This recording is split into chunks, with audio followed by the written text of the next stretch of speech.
markets were taken by surprise with a surprisingly weak GDP stats released from the UK during the European session. And Andre Knight from fxknight.com joins me once again to take a technical look at what's been happening. Hi Peter. Well, today we got some rather disappointing news out of the UK. Their GDP came in at negative 0.5%.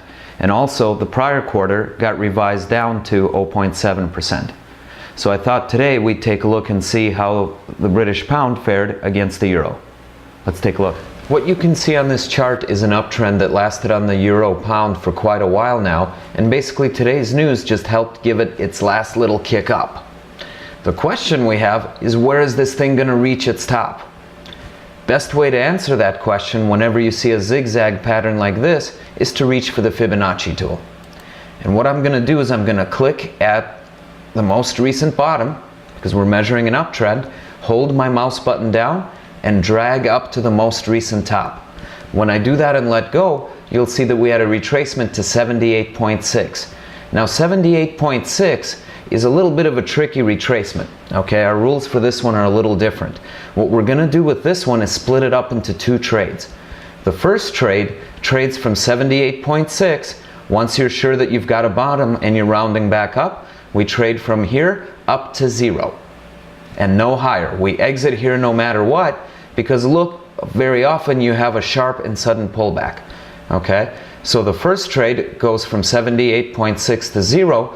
Then we wait for this resistance to break and retest again as support. Okay, in other words, our ceiling now becomes our floor.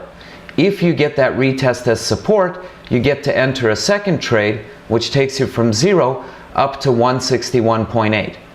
Okay, now one other advantage to splitting it into two trades. The overall move from the bottom to the top measures 290 pips. However, our first trade adds up to about 195 pips. Our second trade comes up to 161 pips.